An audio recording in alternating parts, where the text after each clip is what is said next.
우리 출애굽기 20장 1절에서 11절 함께 읽도록 하겠습니다. 우리 3명 이상 인사하도록 합니다.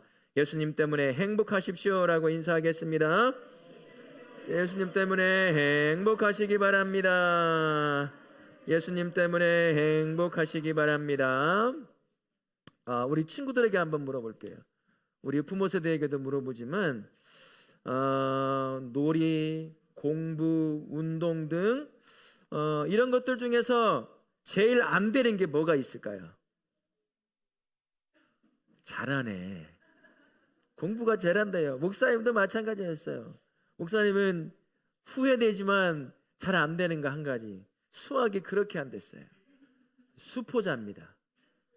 그래서 수학의 수, 산수의 산자도 싫어하는 사람이에요. 제 사모님은 잘해요. 저는 못하고. 아마 공부 잘하는 친구도 있을 거예요. 물론 자기 욕심에 자기가 하고 싶은 만큼 안 되니까 못한다고 생각하는 친구도 있을 텐데, 객관적으로 보면 잘하는 친구도 분명히 있을 거예요. 그래서 잘하는 친구 있을 텐데, 그런 것들 중에서 유독 내가 못하는 것이 있어요. 다른 친구들과 비교를 해봐도 잘 안 되는 게 있습니다.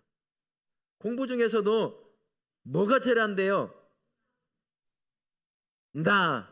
뭐 했어요? 음악.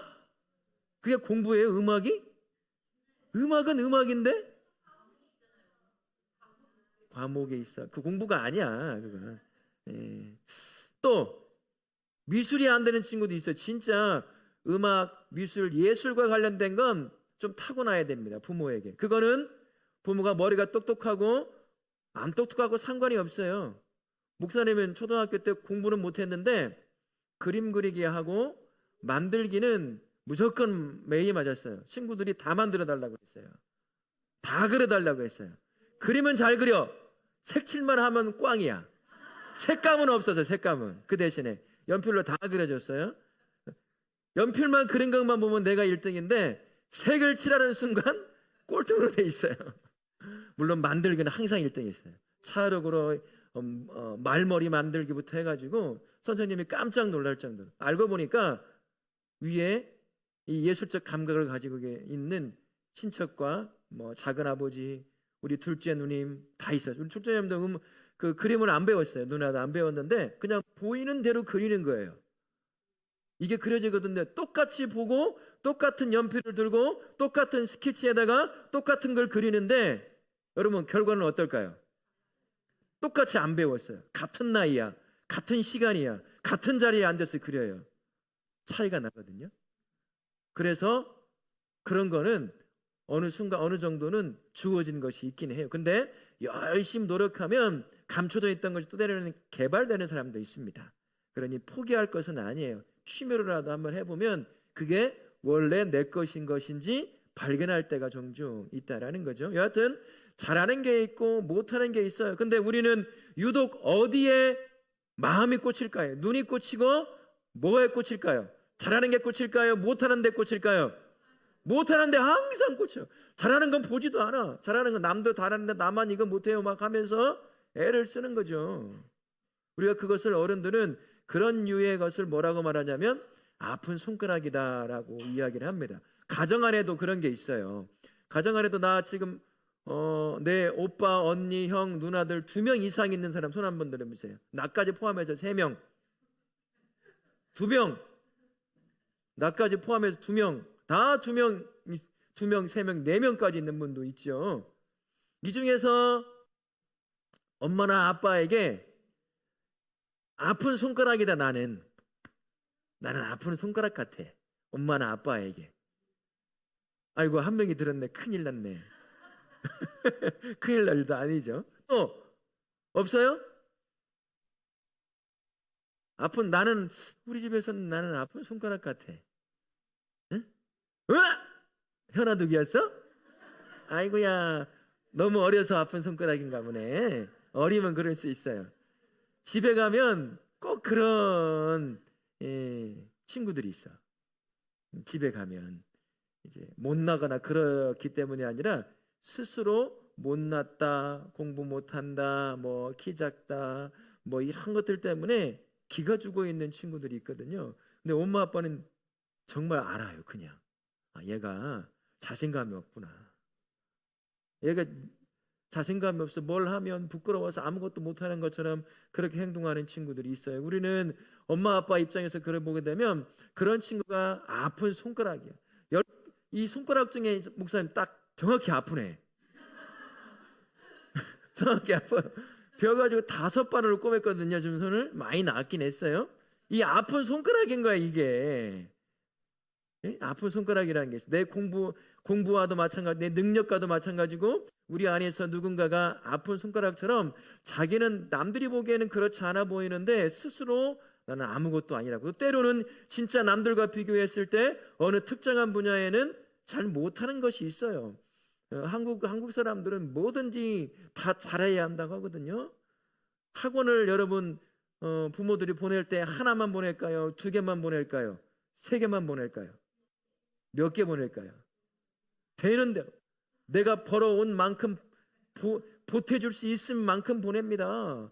음악학원, 태권도 학원, 또 뭐 보냅니까? 수학학원, 영어학원, 심지어 무슨 학원인 줄 아세요? 줄넘기 학원이 있어요. 들어보셨어요? 줄넘기 학원?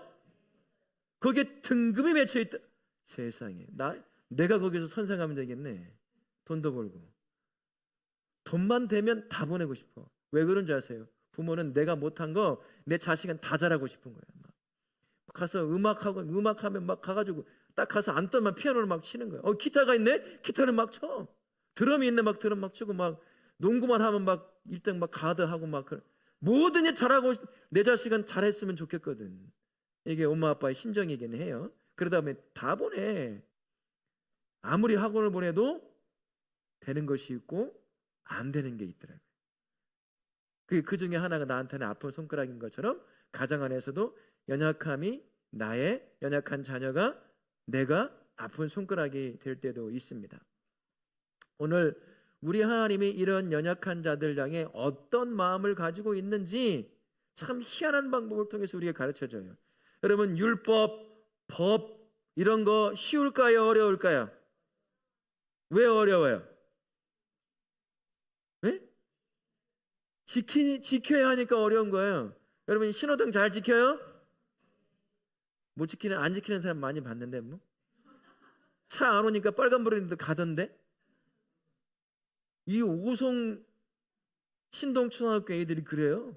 오송중학교 애들이 뻔히 보고 있는데 알고 보니까 어른들이 건너고 있어. 그러니까 따라가는 거예요. 법이라고 하는 게 참 딱딱해요. 힘들어요. 알면 알수록 지키기가 어려워요. 율법 여러분, 율법 이스라엘 사람들 잘 지켰을까요? 못 지켰을까요? 못 지켰어요. 그래서 맨날 하나님 앞에 혼났어요. 자주. 그래서 잘 지켜보자. 어떻게 잘 지켜볼까? 해가지고서는 율법을 실제로 이렇게 하면 이걸 지키는 거야 라고 그렇게 하나씩 만들어 놨어요. 일요일이 되면 주일이 되면 하나님을 예배하는 날이니까 우리 절대 안식일을 지켜야 하니까 우리 5발자국 넘어가지 않는 선에서만 걸어 다니자.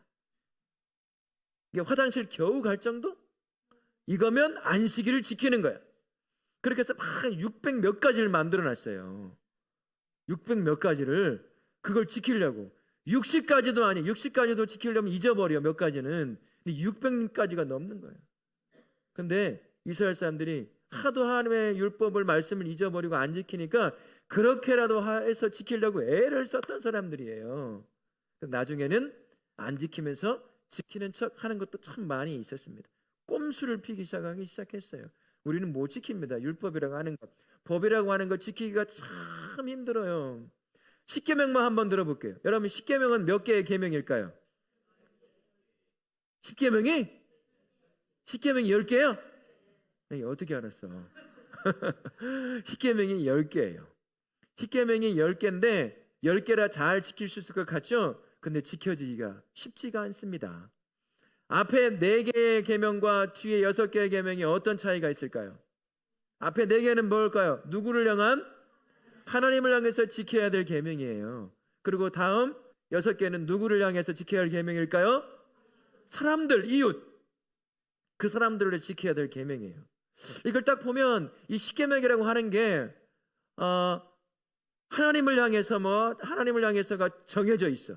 그리고 사람들을 향해서가 정해져 있는 것 같아 보입니다만 사실은 그것보다 더 중요한 게 이 계명 안에 숨겨져 있습니다. 하나님이 아픈 손가락과 같은 우리를 향한 그 마음을 이 계명 안에다가 숨겨 놓으셔. 특별히 하나님을 향해서 율법처럼 지켜하고 하나님을 섬겨야 된다라고 아주 강력하게 우상도 만들지 말라, 안식일을 지켜라, 내 이름을 망령되게 하지 말라 말하고 하는 지키기 참 힘든 그것들을 놓았는데 이게 마치 우리로 하여금 너 잘 지키는가 보자, 안 지키면 나한테 혼나 라고 말하는 것 같아 보이지만 그렇지 않다는 거예요.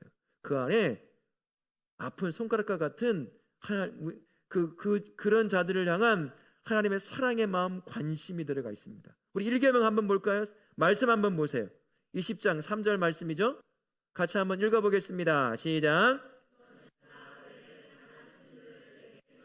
내게 두지 말라. 하나님의 형상으로 만들어진 사람이 어디에 있어야 가장 행복할까요? 하나님 안에, 하나님을 믿고 하나님과 함께하는 삶을 살 때 가장 행복합니다. 근데 그렇게 살던 우리가 아담의 범죄로 말미암아 죄가 들어왔어요. 그래서 하나님과 함께하고 싶어도 어떻게 됐습니까? 더 이상 하나님과 함께할 수 없게 된 거예요. 근데 우리 안에는 원래 하나님께서 하나님을 믿도록 믿음을 가질 수 있는 어떻게 설명할 수 없는 종교심이라고 하는 걸 주셨어요. 우리 안에. 우리말로 표현해보면, 근데 죄 때문에 원래는 죄가 없을 때는 하나님을 찾아서 하나님을 잘 믿었어요. 죄가 들어오면서 이것이 더러워져 버렸어요. 똥과 오줌으로 뒤범벅대듯이 더러워져 가지고 제대로 하나님을 찾은 작동을 하지 못해요. 엉뚱한 것을 하나님이라고 착각하게 믿어. 그래서 큰 나무만 보면 그 밑에 가가지고 돌 쌓아놓고 뭐 천 올려놓고 거기서 손 밀어요. 이게 하나님이겠거니 하고, 산에 보면서 산신령이 있겠거니 하고 산신령을 믿어. 바다가 막 천둥치고 하니까 포세이돈이 있겠다고 생각하면서 포세이돈이라는 신인이 있겠지 하고서는 그걸 믿는 거 시작하는 거예요. 사람들은 그렇게 하나님을 죄 때문에 잃어버리니까 엉뚱한 것들을 신으로 믿습니다. 신이 아닌데. 심지어 이런 것도 있어요. 여러분, 돈 좋아요, 안 좋아요? 우리 친구들 돈 좋아요, 안 좋아요? 아닌 것처럼 하지 말고 돈 좋아요, 안 좋아요? 돈 좋아요. 돈 좋은 게 나쁜 거예요? 악한 거예요? 좋은 거예요? 나쁜 뭘까요? 돈 좋은 건 어떤 거예요? 나쁜 걸까요? 전혀 나쁘지 않아요. 돈은 필요해요. 근데 돈이 신처럼 될 때가 있어요. 신처럼. 그래서 남을 속여요. 돈 뺏으려고. 오늘 목사님이 예배 오기 전에 뉴스 하나를 봤거든요. 중국의 어떤 사람이 어떤 회사 상품권을 발행하는, 인터넷 상품권을 발행하는 회사를 해킹을 해가지고서는 그걸 다 산 것처럼 뽑아가지고 마트에 가서 상품권을, 진짜 상품권을 다 뽑아버렸어요. 그 돈이 얼마였냐면 38억인가 돼요. 사람을 시켜가지고 전국 마트를 다 돌면서 이틀 안에 뽑아가지고 그것을 현금화 시켜서 중국으로 빼돌려 버렸어요. 회사가 이틀 만에 망해버렸어요. 어제, 오늘, 토요일, 주일, 쉬는 날 회사가 알아보지도 못하게. 돈이 그 사람에게는 뭐가 됐을까요? 신이 된 거야. 공부도 신이 될 수 있다는 거 여러분 아세요? 공부도 신이 돼요. 운동도 신이 될 수 있어요. 하나님보다도 더 중요하면 모든 게 신이 됩니다. 근데 여러분, 공부가 살아있어요? 공부가 능력이 있을까요? 나를 살려낸 능력이 있을까요? 나로 영원한 생명을 누리게 할 능력이 있을까요? 공부 잘해서 좋은 대학 가고 좋은 직장 가고 돈 많이 벌면 평생 한 번도 후회함 없이 행복을 누릴 수 있을까요? 아닙니다. 근데 그런다는 거야.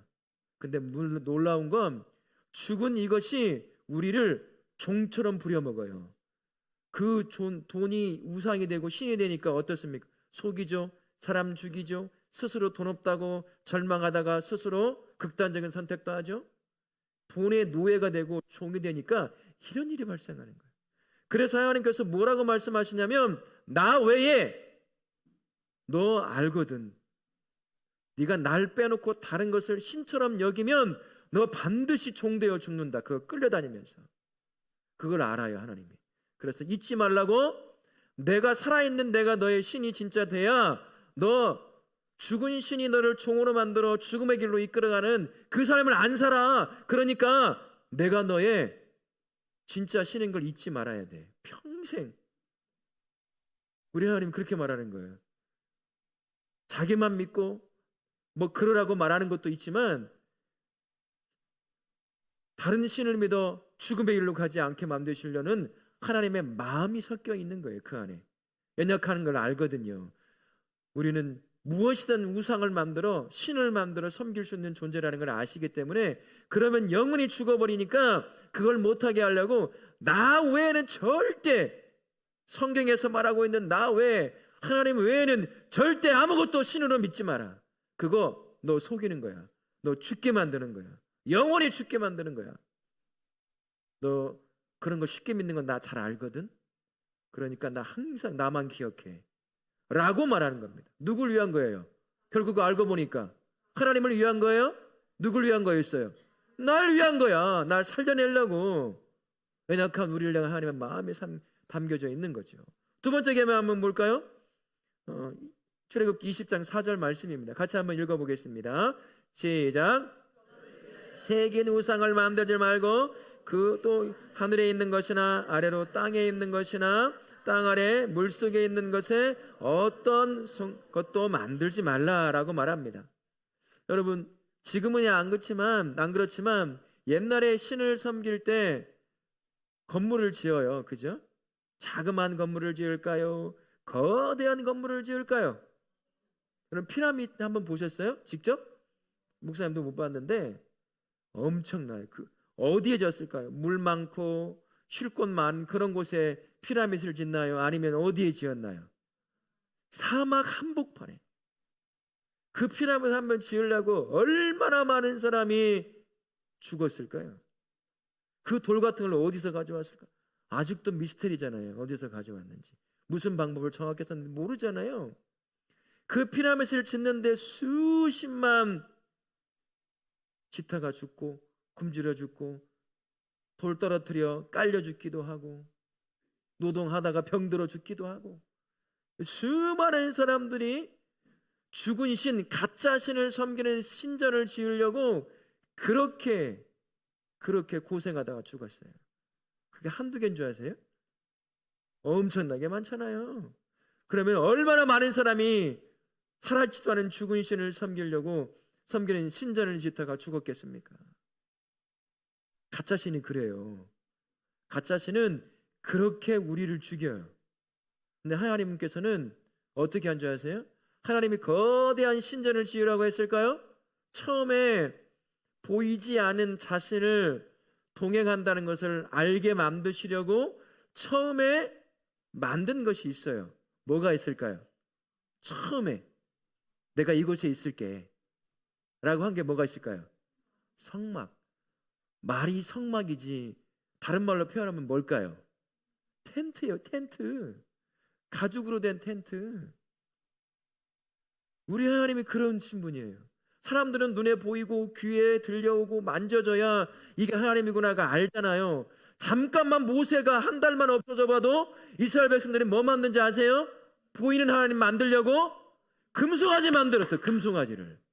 그 한 달을 못 참아가지고 막 기적 일으키고, 낮에는 구름 기둥으로 밤에는 불 기둥으로 막 눈으로 보이고 귀에 들리고 온몸으로 경험하게 만들었는데도 모세라고 하는 보이는 리더가 한 달 안 보이니까 당장 가가지고 금송아지 만들, 이게 하나님이라고 여기는 사람이거든요. 그래서 하나님이 장막 안에 거하는 거예요. 장막에 하나님 딱 머무시면 안개 같은 것들이 싹 덮어요. 그러면 사람들 눈으로 볼 거 아니에요? 야, 하나님 우리 안에 계시네. 함부로 말 못하고 함부로 나쁜 짓 못하고 하나님이 두려워서 그렇게 하나님을 경험하게 만드셔요. 그렇게 보이게 만드시는 거예요. 거대한 피라미드 같은 것을 짓지 않아요. 얼마나 많은 사람이 고생해야 되겠습니까?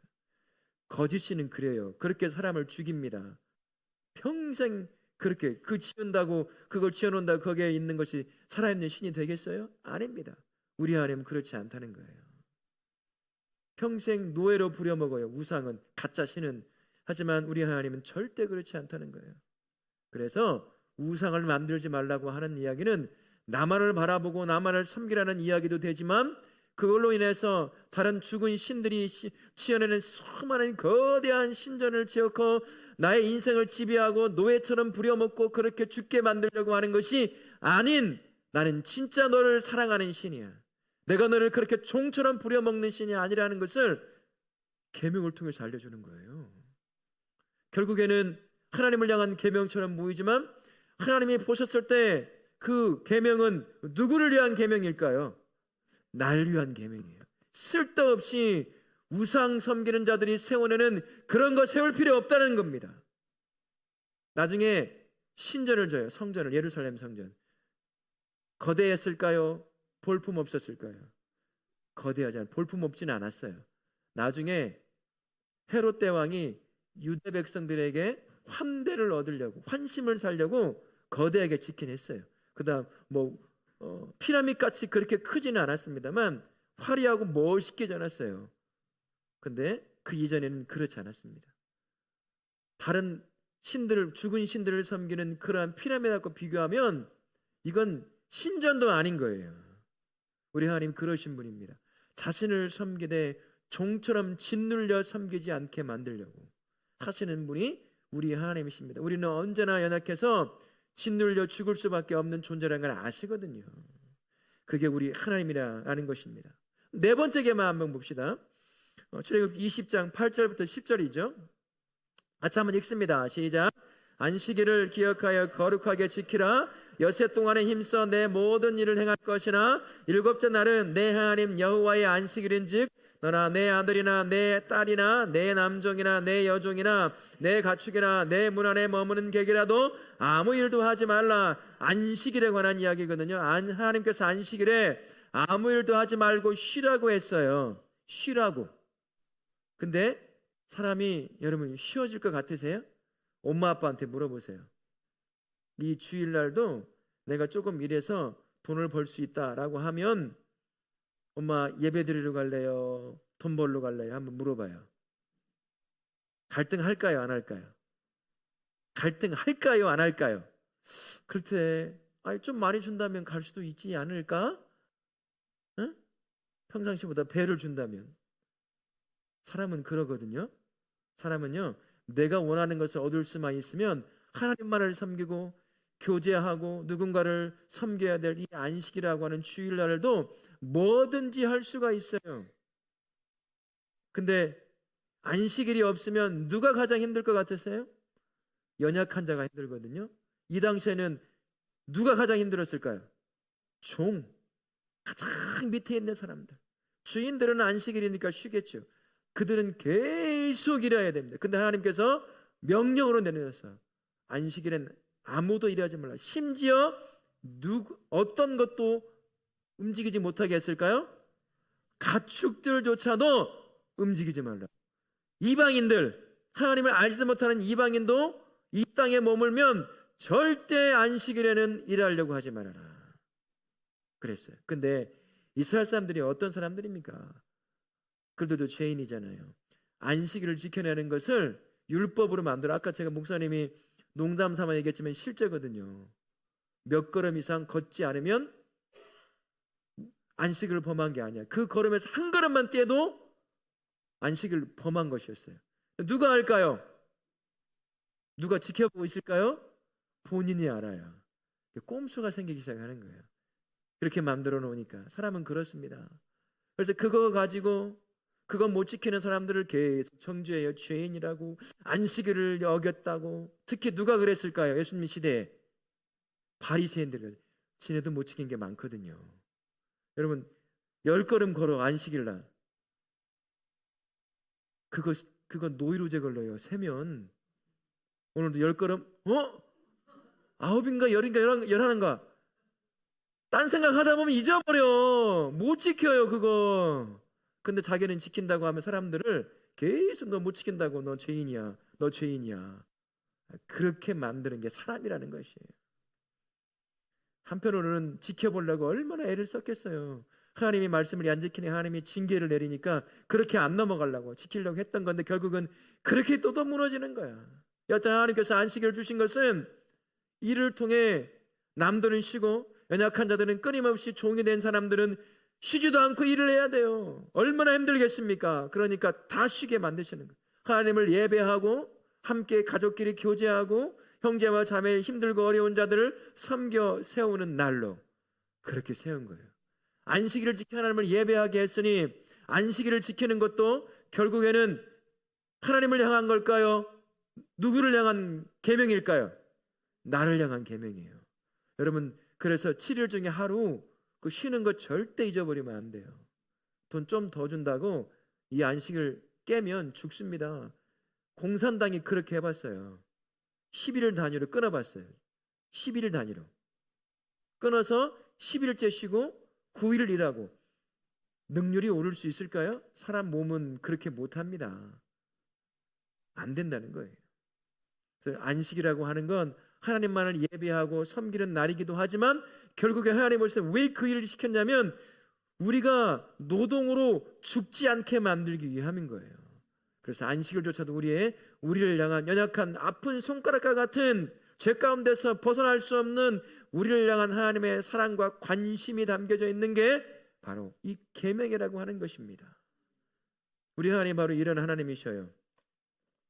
예수 그리스도가 이 땅에 몸을 입고 오신 이유, 아픈 손가락과 같은 우리에게 이 땅은 주지 못하는 구원을 주시기 위함이었습니다. 수많은 아픔들이 있잖아요. 이렇게 열심히 살지만 안 돼. 애를 쓰지만 더 이상 안 돼. 그럴 때 있어요. 좌절하고 포기하고 하는 그런 사람들을 향해 하나님께서 그렇지 않다고 말씀해 주시려고 직접 인간의 몸을 입고 이 땅에 내려오셨습니다. 1계명부터 4계명은 하나님을 향한 계명처럼 보이지만 결국 하나님이 주셨을 때는 자신을 섬김으로 말미암아 결국에는 아픈 손가락과 같은 우리를 살려내기 위한, 살게 하기 위한 하나님의 사랑, 관심이 담겨져 있는 것처럼 예수 그리스도가 이 땅에 인간의 몸을 입고 오신 이유도 아픈 우리 손가락과 같은 우리를 구원하기 위해서였습니다. 이대로 살다가는 영원한 지옥으로 갈 수밖에 없거든요.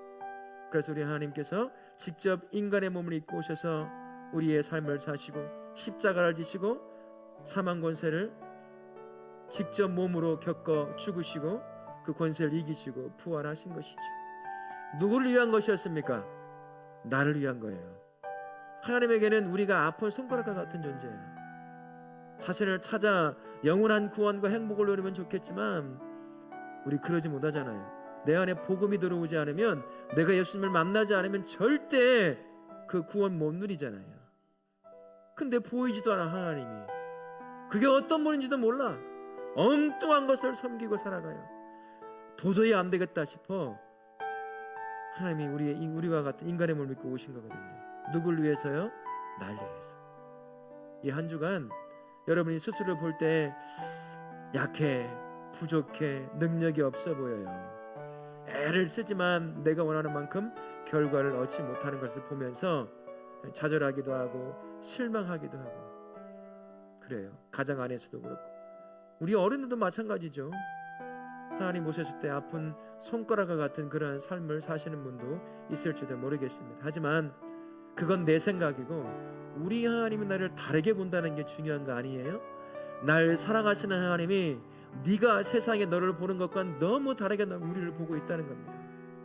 날 위해 직접 인간의 몸을 입고 내려올 정도로, 나를 위해 직접 십자가를 지고 죽을 정도로, 사망 권세를 이길 정도로 아픈 손가락과 같은 나를 사랑하시는 분이 우리 하나님이시에요. 그러니 내가 세상에 볼 때 연약한 나의 모습을 보고 좌절할 게 아닙니다. 나를 바라보시는 하나님을 다시 보는 거죠. 그분을 붙잡는 거예요. 이 한 주간 오직 나를 사랑하시는 우리 예수님을 바라보며 사시는 우리 친구들 그리고 우리 성도님들 되시기를 예수님의 이름으로 축원합니다. 아멘.